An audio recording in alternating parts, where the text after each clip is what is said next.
A Rússia está implodindo. Sua taxa de baixas está aumentando, sua economia está entrando em colapso e suas forças na linha de frente não estão avançando. A antes poderosa máquina de guerra do Kremlin hoje é apenas uma sombra do que já foi. Mesmo estando a centenas de milhas do campo de batalha, Moscou sente a pressão. No coração da Rússia, autoridades do Kremlin, nacionalistas radicais e o presidente Vladimir Putin já não conseguem mais esconder a dura verdade diante de seus olhos. A maré está mudando rapidamente a favor da Ucrânia e a Rússia está perigosamente próxima de uma das derrotas estratégicas mais humilhantes e custosas que o mundo já viu. Putin nunca previu isso. Nos primeiros dias e semanas da guerra, lá em 2022, suas forças fizeram exatamente o que ele esperava. Eles avançaram cruzando a fronteira pelo norte, leste e sul, entrando na Ucrânia, capturando o território rapidamente. Cidades e vilarejos ucranianos logo caíram, e o exército do Kremlin chegou até a se aproximar perigosamente da capital do país, Kiev. Em um determinado momento no final de março de 2022, a Rússia ocupava cerca de 27% da Ucrânia. Putin provavelmente já tinha o champanhe gelando, pois parecia quase inevitável que seu exército muito maior continuaria avançando sobre o adversário. Parecia ser apenas uma questão de tempo até que as 4 regiões orientais que Putin havia originalmente mirado, Donetsk, Luhansk, Kherson e Zaporizhia, caíssem completamente sob seu controle. E agora sabemos que isso não aconteceu. Porque o que realmente aconteceu foi que o desempenho do exército russo atingiu seu auge em março de 2022. Nos meses que se seguiram, tudo mudou. Com a ajuda de seus aliados em todo o mundo ocidental, a Ucrânia orquestrou um enorme esforço de contraofensiva, reconquistando milhares de milhas quadradas de território perdido, forçando os russos a saírem completamente de certas regiões e, finalmente, estabilizando as linhas de frente. O controle da Rússia caiu de 27% para cerca de 18% até o final de 2022. Desde então, a Rússia tem passado todos os anos tentando desesperadamente recuperar esse território. Uma guerra que parecia que terminaria em semanas, ou no máximo em poucos meses, já supera o tempo que a União Soviética lutou contra a Alemanha nazista na Segunda Guerra Mundial. E quanto mais tempo passa, pior se torna o desempenho da Rússia. Mesmo após o revés no fim de 2022, a máquina de guerra do Kremlin conseguiu se reagrupar, reunir forças e retomar territórios da Ucrânia. Não avançava tão rápido quanto no início, mas ainda fazia alguns avanços razoáveis de vez em quando. Em 2026, no entanto, as forças de linha de frente da Rússia chegaram mais ou menos a um impasse. Seus avanços quase cessaram e, em algumas áreas, estão perdendo mais território do que conquistam devido às fortes contraofensivas da Ucrânia. 2 especialistas na situação, o consultor político internacional Dr. Jason J. Smart e o ex-líder de esquadrão do SEAL Team 6 da Marinha, Chuck Farah, sentaram-se recentemente para discutir o péssimo desempenho do Kremlin no primeiro trimestre de 2026, com Farah resumindo a situação de forma bastante sucinta da seguinte maneira. Até agora, Jason, no primeiro trimestre, os russos conquistaram uma área igual à de Fresno, Califórnia. Isso não é uma vitória. Existem muitos dados que comprovam isso. Um relatório do Instituto para o Estudo da Guerra, ISW, por exemplo, publicado em 31 de março de 2026, constatou isso. Os avanços russos desaceleraram de forma bastante dramática nas fases finais de 2025 e no início de 2026, com os primeiros meses de 2026 apresentando uma queda drástica. As forças russas avançaram em média 5,5 km² por dia nos primeiros 3 meses de 2026, em comparação com uma média de 11,06 km² por dia nos primeiros 3 meses de 2025. Analisando mais a fundo esses números, os dados mostram que a Rússia conquistou ganhos de aproximadamente 319 km², ou 123 milhas quadradas em janeiro. Fevereiro registrou uma grande queda, com as forças do Kremlin avançando apenas 123 km², ou 47 milhas quadradas. Esse foi o menor avanço desde abril de 2024. Fevereiro de 2026 também foi um mês notável, porque as forças ucranianas conquistaram mais território do que perderam, como confirmado por um dos próprios analistas de conflitos do ISW, George Barros, que disse ao Business Insider que os ucranianos estão ganhando mais terreno. Em fevereiro, os ucranianos libertaram mais território do que os russos conquistaram. A última vez que as forças ucranianas avançaram mais que as russas foi em 2023. Isso é novidade. Esse foi um grande momento, mostrando que a Rússia não só desacelerava, mas que a Ucrânia começava a ultrapassá-la. Em março, a situação piorou para o Kremlin, com o exército russo sem ganhos territoriais significativos nas linhas de frente da Ucrânia, pela primeira vez em 2 anos e meio. Para ser mais preciso, conquistou apenas 23 quilômetros quadrados, ou 9 milhas quadradas, enquanto também perdeu algum território em outras áreas. Em outras palavras, o exército russo não apenas desacelerou, ele mal está se movendo. De fato, apesar de estar ativamente na ofensiva na maioria das áreas desde janeiro de 2024, o Centro de Estudos Estratégicos e Internacionais constatou que as forças russas estavam avançando a passos de tartaruga na maioria desses locais. Em uma de suas maiores campanhas, por exemplo, o longo avanço em direção à cidade de Pokrovsk, que originalmente deveria durar no máximo algumas semanas, acabou levando vários anos. Os russos avançaram apenas 50 quilômetros, 31 milhas de Avdiivka até Pokrovsk, entre fevereiro de 2024 e janeiro de 2026. Isso representa um ritmo médio de cerca de 70 metros, 230 pés por dia. É mais lento que o avanço das forças aliadas na Batalha do Somme, na Primeira Guerra Mundial, há mais de um século. As ofensivas russas em locais como Kupiansk e Chasiv Yar avançam ainda mais lentamente, com o Kremlin levando meses para conquistar pequenos povoados ou faixas de terra cheias de crateras. Com esse ritmo lento, a Rússia levaria anos para capturar as 4 regiões que Putin tinha como alvo. Com o tempo, a guerra fica mais cara para a economia russa e mais prejudica o legado de Putin. E o motivo de Moscou estar em pânico não é só porque o exército russo está avançando tão devagar. É porque também está perdendo soldados em um ritmo sem precedentes. 2025 já foi ruim o suficiente, mas os primeiros meses de 2026 têm sido absolutamente desastrosos para as forças do Kremlin, com mais de 35.300 baixas só em março, um aumento de 29% em relação aos números de fevereiro. Embora as estimativas variem de fonte para fonte, no primeiro trimestre do ano, a Rússia teria perdido mais de 100 mil homens. Como Chuck Farah observa, esse tipo de número é totalmente insustentável. A verdade é que a Rússia sofre 360 mil baixas por ano, essencialmente 1.000 pessoas por dia. Isso equivale a 2 batalhões de forças, podendo chegar a 3, dependendo do tamanho. Nenhum exército consegue lidar com esse tipo de perda, nem mesmo um pertencente literalmente ao maior e um dos países mais populosos do planeta.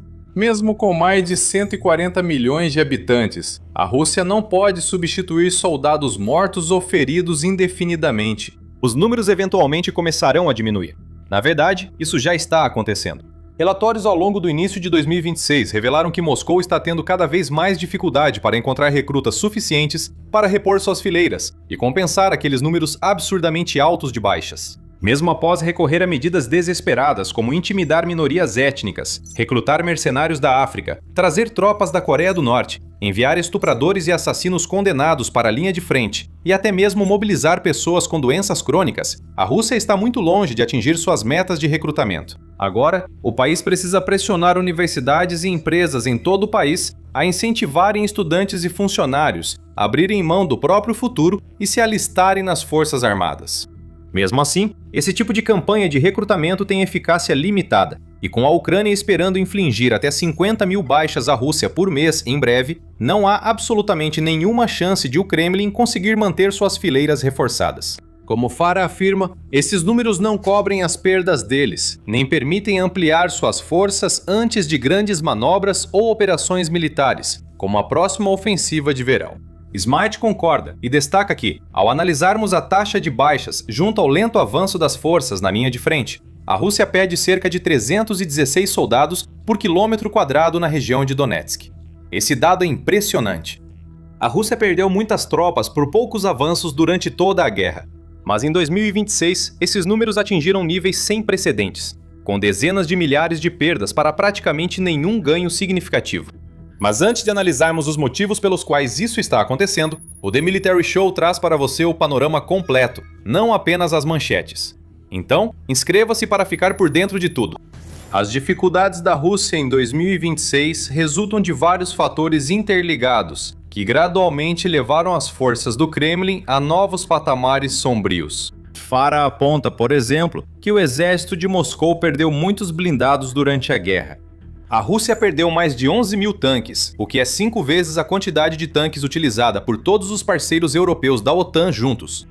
Ele continua observando que até mesmo os enormes estoques soviéticos de blindados da Rússia agora estão sendo fortemente reduzidos, mas ainda não foram esgotados, com centenas de variantes dos T-72 e T-80 ainda em uso ativo e passando por recondicionamento. E sem um número suficiente de modelos mais novos ou mais capazes à sua disposição, a máquina de guerra do Kremlin é cada vez mais forçada a depender de plataformas mais antigas, como o T-62, que é uma verdadeira relíquia que remonta ao início dos anos 1960. Como Farah diz, esse é o tipo de tanque sobre o qual líderes da Guerra Fria, como o presidente John F. Kennedy, foram informados durante sua introdução, uma época em que até ícones culturais como Elvis Presley serviam na Europa sob a sombra das crescentes tensões entre leste e oeste, embora seus medos na época fossem mais sobre perder a fama do que sobre qualquer sistema de armas específico. É esse o nível de antiguidade e obsolescência dele. É uma acusação contundente contra o que deveria ser uma das principais superpotências militares do mundo, se o melhor tanque que ela consegue reunir é algo que pertence a um museu, não a um campo de batalha. Sem tanques ou muitos blindados para usar, não surpreende que a linha de frente russa esteja desmoronando. Pequenos grupos de soldados não conquistam grandes territórios ou cidades. Blindados são necessários. Precisamos de veículos grandes e poderosos que possam romper fortificações, abrir brechas nas linhas defensivas, penetrar posições defensivas e abrir caminho para que as tropas avancem e conquistem território. A Rússia não tem isso. Ela só conta com esquadrões suicidas, grupos pequenos de 15 a 20 soldados por vez. Jogados no moedor de carne, são ordenados a marchar diretamente para zonas de morte contestadas, onde operadores de drones ucranianos, unidades de artilharia, atiradores de elite e outros especialistas podem abatê-los, como se estivessem atirando em peixes em um barril. Outro problema é que as unidades de assalto da Rússia em 2026 estão longe de ser o que eram no início da guerra. Naquela época, o exército do Kremlin era formado principalmente por soldados de verdade, homens que dedicaram suas vidas às forças armadas. Homens com anos de experiência em combate, habilidosos no uso de armas e veículos, que mantinham a calma sob pressão e tinham confiança por já terem enfrentado situações similares. Essas pessoas realmente queriam lutar por sua pátria e acreditavam no que faziam. Hoje em dia a história é bem diferente, porque com o passar dos anos, muitos desses soldados experientes foram feridos ou mortos na Ucrânia, e as pessoas que os substituíram não têm o mesmo nível. Como dito antes, grande parte do exército russo hoje é formada por condenados, pessoas doentes ou debilitadas, pessoas que foram pressionadas ou chantageadas a se alistar, ou pessoas que estão lá apenas pelo dinheiro, atraídas por promessas de pagamentos generosos e altos salários para ajudar a sustentar seus entes queridos em casa. Esses não são soldados de carreira, nem pessoas realmente dispostas a arriscar a vida pela mãe Rússia. Essas são pessoas que, no fim das contas, não querem estar na linha de frente de jeito nenhum. Pessoas que preferem estar em outro lugar e aproveitam qualquer chance de se render, desertar ou evitar serem enviadas aos ataques suicidas do Kremlin. Segundo Farah, esses soldados não estão sendo adequadamente treinados nem preparados para o que enfrentarão na linha de frente. Ele afirma que a Rússia entrou em um fenômeno militar perigoso e irreversível, sem tempo para treinar soldados, fazendo com que civis cheguem ao campo de batalha ucraniano sem as habilidades básicas para sobreviver no combate. O ex-líder do esquadrão da SEAL Team 6 cita um vídeo em que viu um grupo de até 20 soldados russos simplesmente parados juntos em um enorme grupo em uma floresta, antes que um drone ucraniano com câmera térmica os localize e os abata.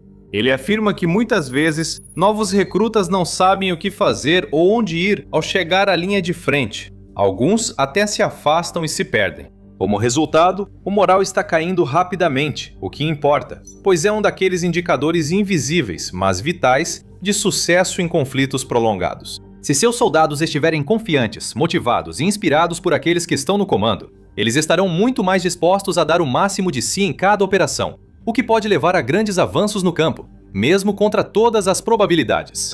Já um exército de pessoas desiludidas, amedrontadas e focadas quase exclusivamente na própria sobrevivência, em vez do esforço coletivo, não vai se dedicar totalmente ou morrer pelo país. Elas buscarão qualquer saída e agirão conforme seus interesses, não os do exército. É por isso que, como Jason Smart diz, cada vez mais soldados estão desertando, porque as tropas russas não querem ficar nessas zonas mortais da linha de frente por mais tempo do que o necessário. Isso é uma notícia realmente ruim para os superiores em Moscou, que estão enfrentando desafios para os quais simplesmente não têm mais resposta. E os problemas não estão apenas nas linhas de frente, mas em toda a Rússia, onde os efeitos da guerra estão sendo sentidos mais do que nunca.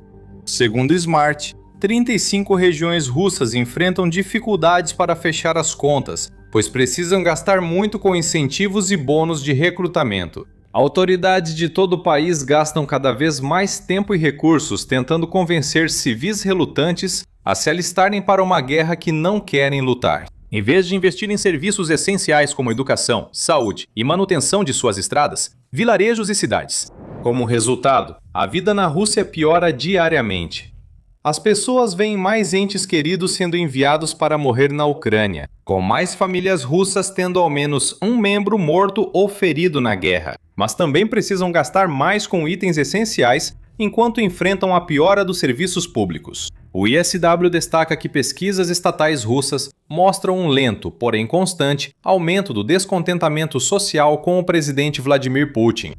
Essas pesquisas, apesar de serem realizadas e publicadas por agências de mídia controladas pelo Kremlin, mostram que a aprovação de Putin caiu durante 6 semanas consecutivas, de 2 de março até 12 de abril, passando de 72,9% para 66,7%. Os níveis gerais de confiança em Putin também caíram, assim como a popularidade de seu partido político governante, o Rússia Unida. As pesquisas também mostram que mais de 60% dos russos têm uma opinião negativa sobre a situação política atual em seu país, e a grande maioria está ansiosa para ver o fim da guerra. É revelador quando até os porta-vozes da mídia do Kremlin admitem que o povo não está satisfeito. É mais um motivo pelo qual Moscou está tomada pelo pânico neste momento, com os aliados, conselheiros e comandantes de Putin se perguntando para onde vão a partir daqui. Mas a situação pode estar prestes a piorar ainda mais. Por quê? Enquanto a Rússia se prepara para mais uma ofensiva de verão, na qual o Kremlin vai torcer, contra todas as probabilidades, para que suas forças avancem e aproveitem ao máximo as condições climáticas favoráveis para ganhar território, o fato é que a Ucrânia está ficando cada vez mais forte. Especialistas como Fara afirmam que as forças de Kiev, não as de Moscou, têm mais chances de ter um verão relativamente bem sucedido. Acredito que a Ucrânia inevitavelmente avançará e romperá suas linhas. O ESIL continua citando vários exemplos notáveis de sucessos ucranianos que as forças de Kiev podem relembrar e potencialmente recriar. Como em Kherson em 2024, quando a Ucrânia conseguiu empurrar as forças russas de volta até o outro lado do rio Dnieper, ou em Kharkiv e arredores, ao norte, onde as forças ucranianas mais uma vez expulsaram completamente os russos da região de Sumy. Fara conclui que isso pode acontecer em breve, apontando fragilidade no comando, incompetência e corrupção dos oficiais, além da falta de recursos militares básicos, além de munição de fuzil, como razões para o colapso iminente da Rússia. Fara acrescenta que as autoridades de Moscou estão cada vez mais preocupadas com tanto dinheiro e recursos militares comprometidos na Ucrânia. Ele observa que, de acordo com fontes de inteligência do Reino Unido, 97% da capacidade militar da Rússia está agora concentrada na Ucrânia, e suas forças estão sendo rapidamente esgotadas lá. Isso deixa pouco para defender ou enfrentar outras ameaças. A China, mesmo sendo uma aliada cautelosa da Rússia, pode tentar aproveitar isso para reivindicar territórios do Extremo Oriente que deseja há décadas. Se isso acontecesse, a Rússia quase não poderia impedir, mostrando quanto essa nação outrora poderosa caiu, tudo por causa de seu presidente e sua busca implacável por poder a qualquer custo. Agora você pode entender como a Rússia caminha para uma derrota humilhante neste vídeo, que desmonta o mito da vitória russa inevitável. Confira também esta compilação de histórias de guerra para uma análise detalhada de como as tropas russas vêm sendo dizimadas em grande número. E não se esqueça de se inscrever no The Military Show para receber mais análises e insights militares.